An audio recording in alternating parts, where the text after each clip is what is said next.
Dear students, in today's episode, we are concentrating on important topic in the tourism lecture series, that is Introduction to Planning. Planning may be defined as deciding in advance what is to be done in future. It is the process of thinking before doing.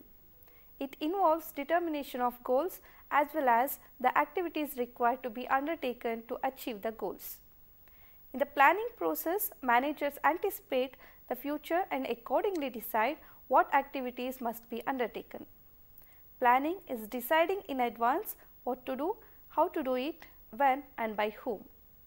According to James Lundy, planning means the determination of what is to be done, how and where is to be done, who is to do it, and how results are to be evaluated. According to Henry Fayol, planning is deciding the best alternatives among others to perform different managerial operations in order to achieve the predetermined goals. So, the topic can be studied under the following 5 subheadings. They are nature of planning, types of plans, forms of planning, levels of planning, tourism planning and sustainable tourism.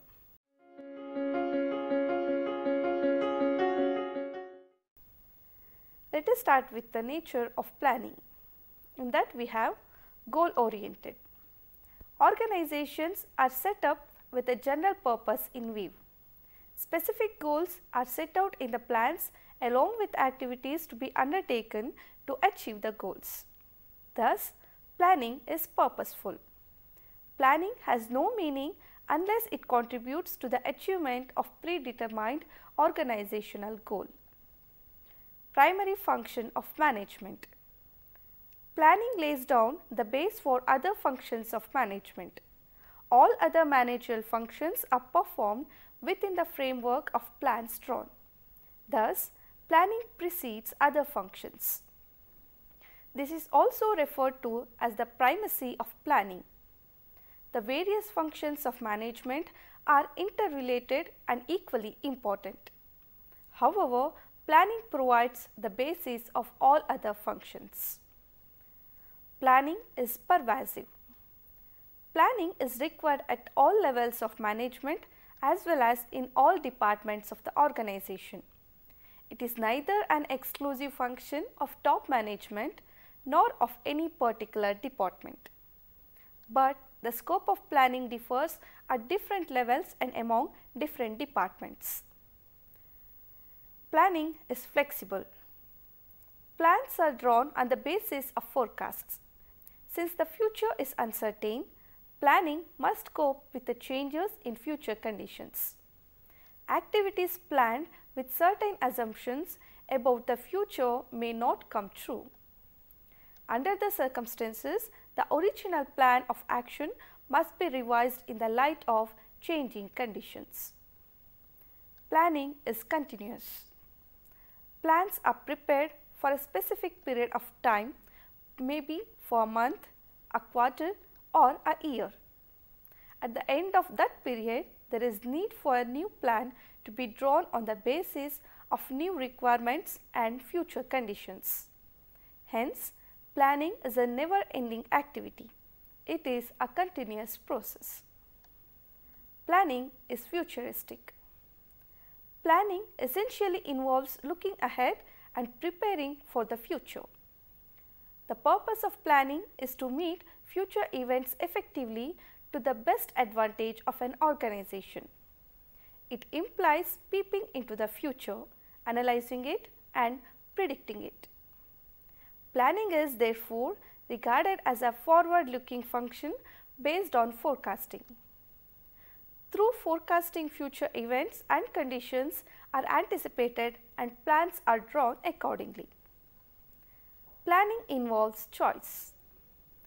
Planning essentially involves choice from among various alternatives and activities.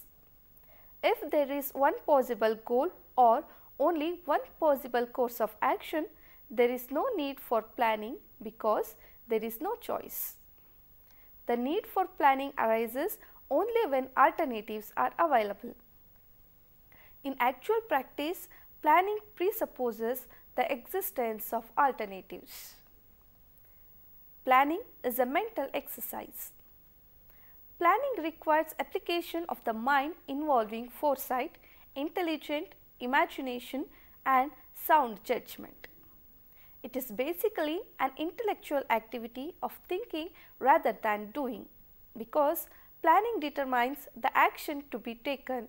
However, thinking for planning requires logical and systematic thinking rather than guessing or wishful thinking. Objectives of planning. First one, reduce uncertainty. Future is uncertain. Planning may convert the uncertainty into certainty. This is possible to some extent by planning, which is necessary to reduce uncertainty. Bring cooperation and coordination. Planning can bring cooperation and coordination among various sections of the organization. The rivals and conflicts among departments could be avoided through planning. Besides this, planning avoids duplication of work. Economy in operation.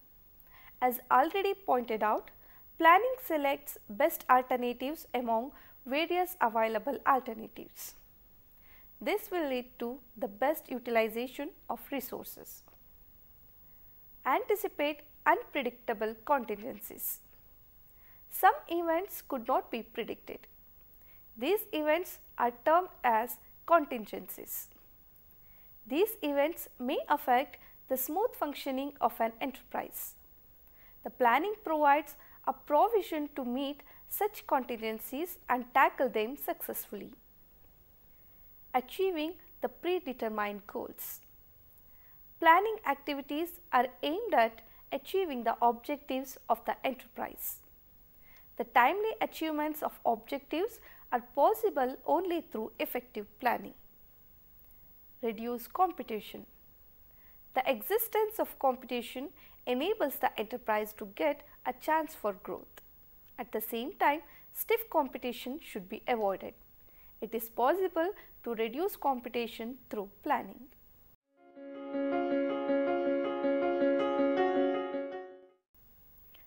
Coming to the next one, types of plans. First one, standing or repeated use plans. These plans are prepared by managers at different levels. They are intended for repeated use and are designed to deal with recurring problems.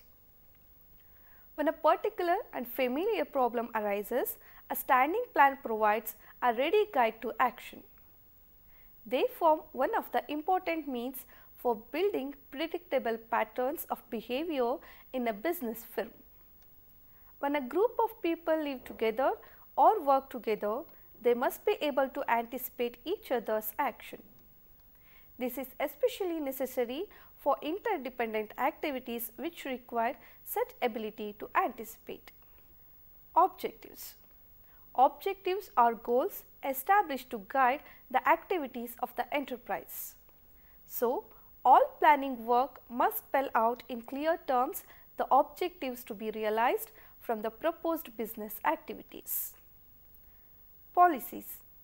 Planning also requires laying down of policies for the easy realization of the objectives of business. Policies provide a standing answer to recurring questions and problems. They are basic guides to action. Procedures and methods. Objectives and policies will lose much of their significance if the planning cannot lay down the procedures and methods for work performance. Procedures will indicate and outline a series of tasks for a specific course of action. Method is the manner of work performance and follows the set procedure. Rules. A rule specifies necessary course of action in respect of a situation. It acts as a guide and is in the nature of a decision made by the management. This decision lays down what is to be done and what is not to be done in a particular situation. Strategy. They are the devices formulated from the competitive standpoint and a kind of business spying and are applied as the situation demands. So, the success of the plan requires that it should be strategy oriented. Second is the single use or operating plans. Standing plans establish a structure of customary behavior for the desired results. They are highly useful for devices for managerial decision making. However, besides these standing plans, a manager can resort to single use plans to decide in advance the action to be taken to meet a particular problem or a problem arising within a given period. Once the problem is over or met or the time is passed, a new plan is devised for the next period or problem. This type of planning is called single use plans. Contingency plans. Contingency plans, as the name suggests, are the plans which are formulated in some contingencies. The plan is short term and time is the deciding factor in the implementation of this plan. These plans are extremely risky in nature. Decision makers are responsible for success or failure for the plan. Sometimes circumstances are uncontrollable and the circumstances make the plans extremely vague.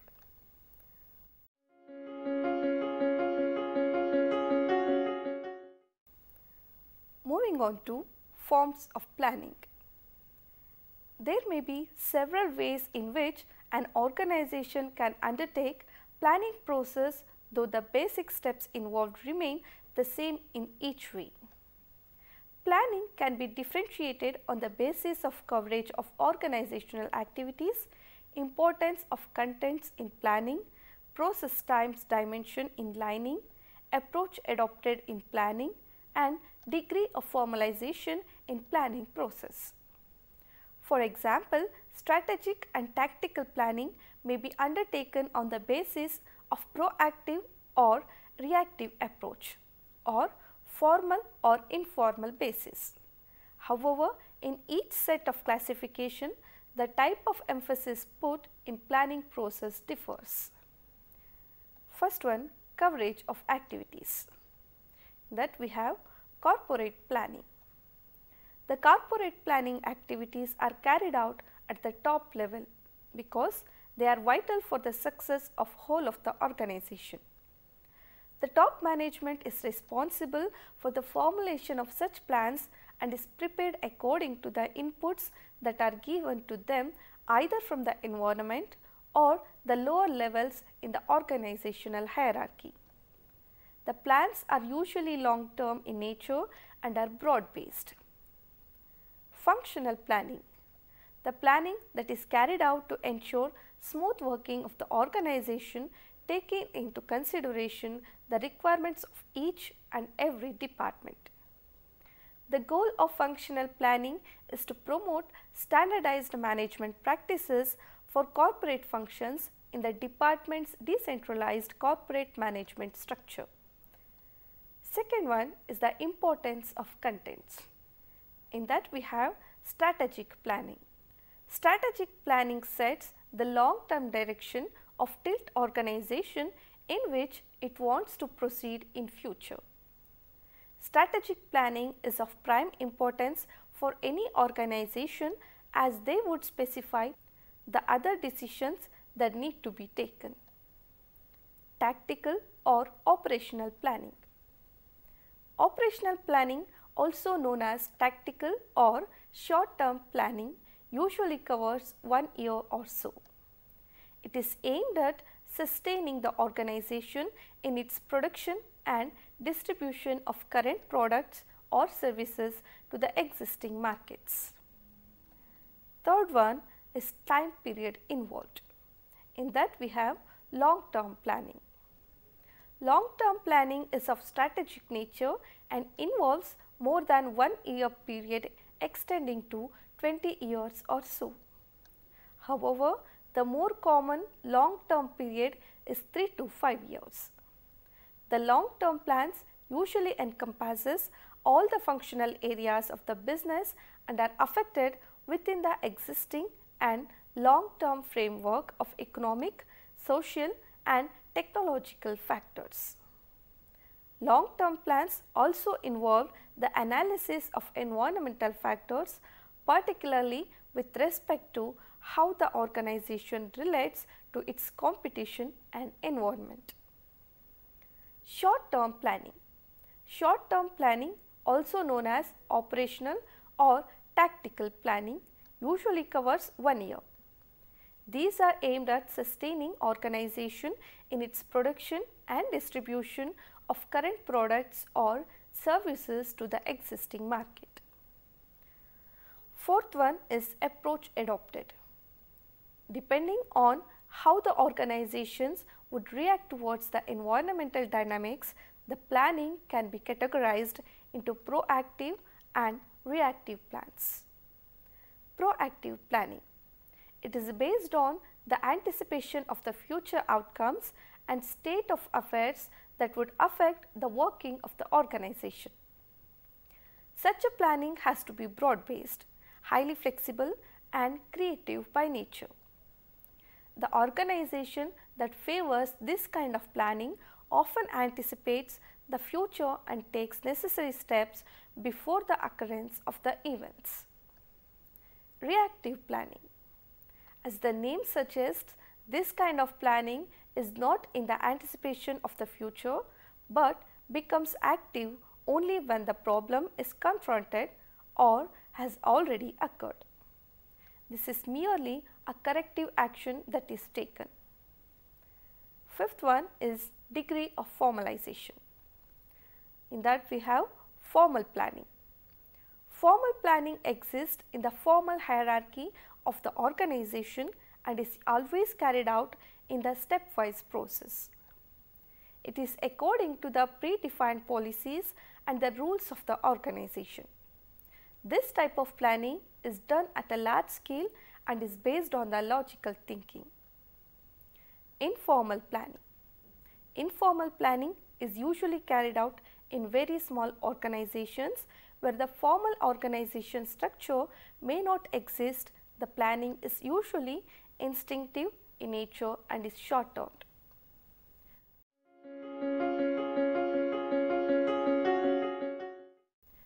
Moving on to levels of planning.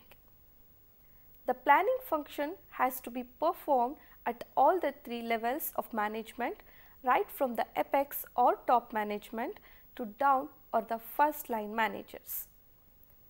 In participative management, even the operative take keen interest in planning their work. Of course, the higher one goes in the management structure, the more time will be spent on the planning functions. The planning functions of the different managers in the hierarchy of management may be outlined as below. First one, top management level of planning. Apex or top management has to devote much more time to planning and policy making. It normally undertakes strategic planning covering a time span of 1 to 5 or even 10 years. Strategic planning mostly relates to resource mobilization.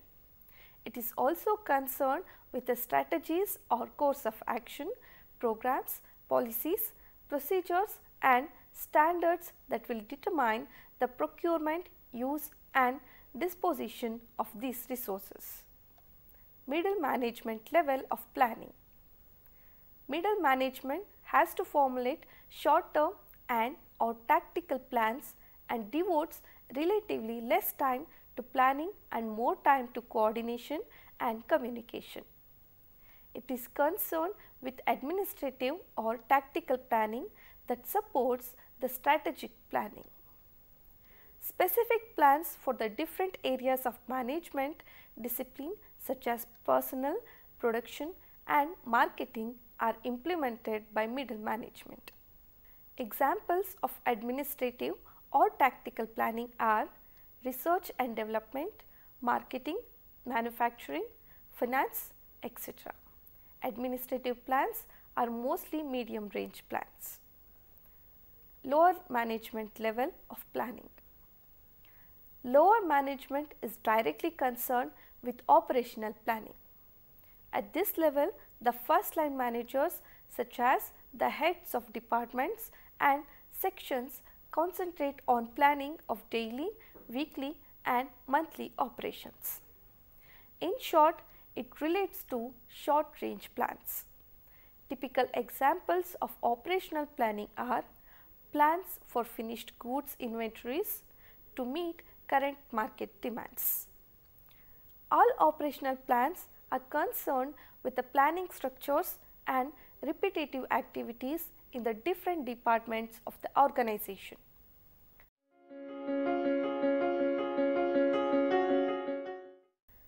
Moving on to the last one, tourism planning and sustainable tourism.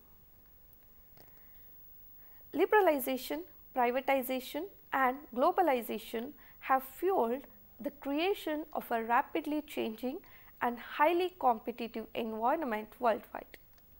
Nations, industries and firms are strategically working to develop sustainable competitive advantage across sectors. Most of the developing economies are in rapid transit towards becoming service economies, and therefore the relative competitiveness of a service sector is emerging as a crucial factor as it influences the overall competitiveness of a country. Playing a significant role here is the tourism industry, the largest and fastest growing industry in the world, employing over 260 million people and generating 10.7% of the world's GDP. As noted by the WTO, sustainable tourism principles refers to environmental, economic and socio-cultural aspects of tourism development. A suitable balance must be established between these three dimensions to guarantee its long-term sustainability. Its importance lies in its objectives, which are to conserve resources and increase and preserve local cultures and traditions. In simple terms, sustainable tourism is responsible tourism intended to generate employment and income, thereby reducing any deeper impact on the environment and local culture. The principles of sustainable tourism lay special emphasis on the participation of local communities at tourism destinations. Here, the active involvement of local people is the critical success factor in sustaining momentum. Ideally, local communities should reap direct benefits from tourism development as reflected by the expansion of local business opportunities. Training and education programs play an important support role here as they help to improve cultural heritage and the management of natural resources. Coming to the conclusion, planning may be defined as deciding in advance what is to be done in future. It is the process of thinking before doing. It involves determination of goals as well as the activities required to be undertaken to achieve the goals. There may be several ways in which an organization can undertake planning process, though the basic steps involved remain the same in each way. Thank you.